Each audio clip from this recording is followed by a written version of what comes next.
Senator Mike Rounds right now, the South Dakota Republican senator, his view of where things stand. The administration still is clinging to this notion that much of the inflation we're seeing is Ukraine-born. In other words, the Russian attack on Ukraine and then the buildup ever since. Now, we know that a lot of this was happening well before the war.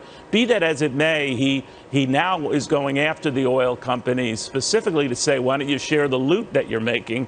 And I'm just wondering what you make of all of that, because it's actually getting more hostile.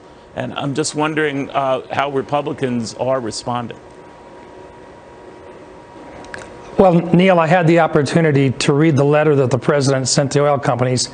It reminded me kind of an excuse like the dog ate my homework. It's somebody else's fault. I got stuck behind a train. What he's basically saying is it's everybody's fault but my own. The reality is that this inflationary trend started when he became president. A lot of it has to do with the policies that he started with and that he still continues. You can't tell the oil industry, number one, don't get any investors because I'm not going to let you survive. You can't tell the oil industry we're not going to let you pipe your supply back out to where it's needed. You can't tell the oil industry that, number one, we're not going to let you get any of the new exploration locations and expect that investors are going to invest in production.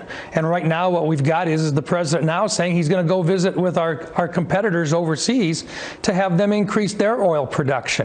Now, in this particular case, inflation, a lot of it has to do with the price of energy and the supply side of things. The Federal Reserve, they can handle the demand side. They can slow down demand by making money more expensive. But what I'm afraid of is that this administration is going to blame the Federal Reserve for inflation when they really can't take care of all of the different parts of what's causing the inflation today. The president needs to modify his policies with regards to energy production. Well, President Biden wouldn't be the first president to be angry at the Federal Reserve. I remember, President Trump had the same sort of chilly relationship. But that notwithstanding, I'm just curious where you see this going, because if some economists are right, and that could be a stretch, but they're saying that we maintain this high inflation rate and even higher for 4 months. The Federal Reserve sees that, Senator, it's going to keep hiking rates way beyond what people are thinking. And therein brings you a recession. Are you worried about that? I am worried about that, and in fact, we've got the chairman of the Federal Reserve in front of our banking committee this coming week, and that's one of the questions I'm going to be asking him is do you realize that you can do more damage than good if you continue to raise the Fed rate at a substantial amount, trying to fix all of the inflationary trends?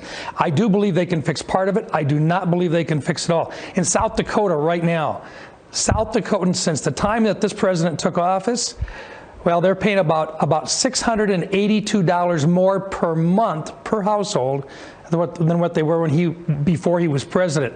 That amounts to almost $8,000 more per year. And that's just because of the inflationary trends that we're seeing right now. This president is responsible for these policies, the vast majority of which he could address. You want an energy policy which is all of the above. We've got to become energy independent again. That will impact the supply lines.